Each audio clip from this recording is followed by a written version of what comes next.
Hello, I'm Ken Burrell and this is Scary Scars Shared. In these interviews I ask real project managers to share in around 10 minutes what they learned from their most challenging project management experiences.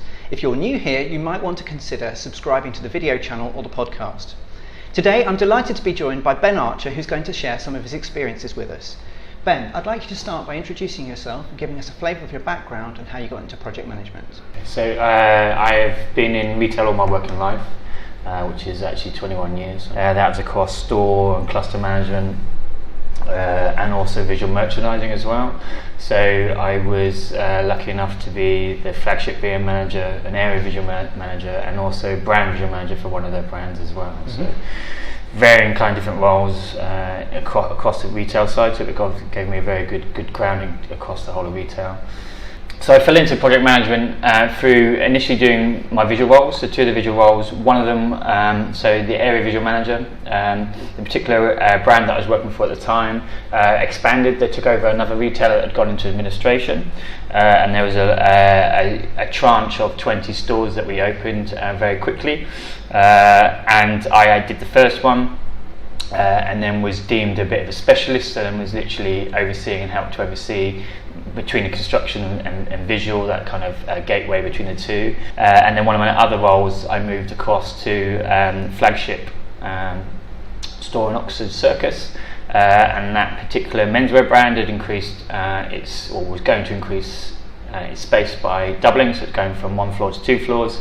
And their women's wear was also having a modernisation process as well. So I was brought in specifically to oversee that project. I've been a project manager now for eight years. I've been in my current role for just under a year. Again, working for another fashion retailer, working on their new space project in terms of delivering their space strategy and new fit-for-purpose office space. Both in their head office and in their customer care centre. So thinking back over your project management career, can you tell us about an example of a scar, so something that went wrong on a project that you were managing and how you got round it? It was a modernisation process, basically doubling in size, taking the next door unit, circa 50,000 square foot.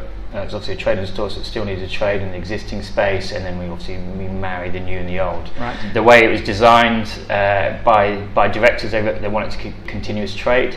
So we only had like a 1 week close down period, which is more about just bringing in new fixtures and stuff like that to then reopen it. So first thing we sat down and talked about how we were going to phase it.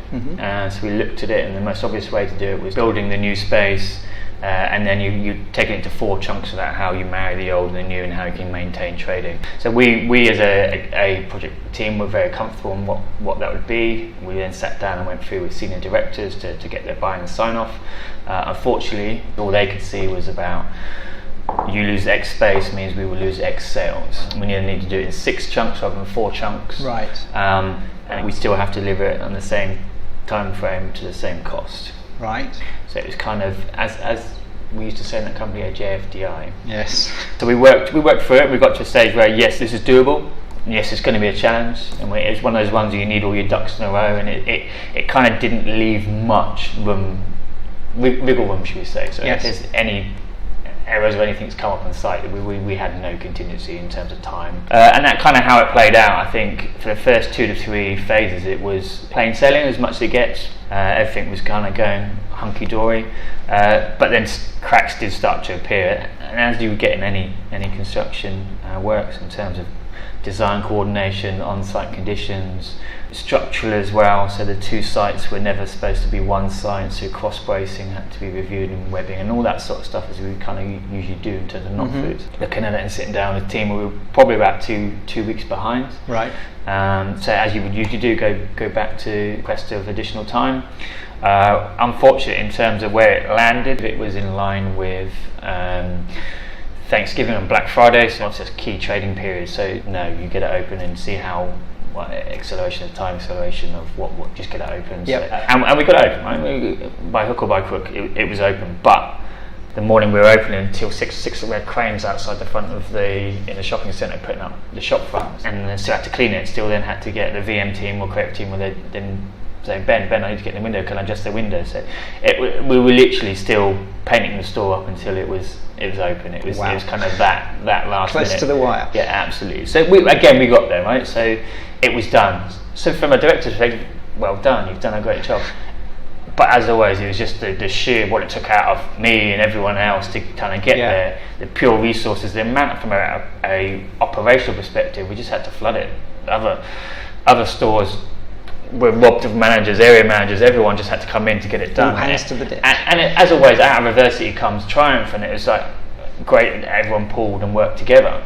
But then we had to all lay in a dark room for 2 or 3 weeks just to kind of get over it. So is it your feeling that by accelerating the project, you actually wiped out the gain that from the sales? At 1%, and more. So we ended up spending a lot more. That's the thing. So it was a false economy to do it that way. A massive false economy. And like I said, my biggest regret with that was not pushing back. And when I did try to do that, I kind of got shot down a little bit. And then, like I said, the JFDI came into it, as we said.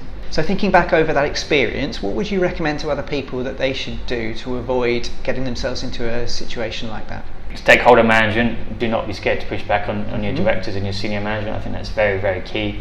And explaining that in a succinct way through commercials in terms of numbers and times and stuff like that. Yep. Don't overpromise, don't overstretch yourself. I think that, again, the biggest thing I was saying is about me trying to deliver or show off or say yes to that director, yes, I can do that for you. I think sometimes it's better to be open and honest and say, look, I can do this, but this is what I can do and for X, Y, and Z.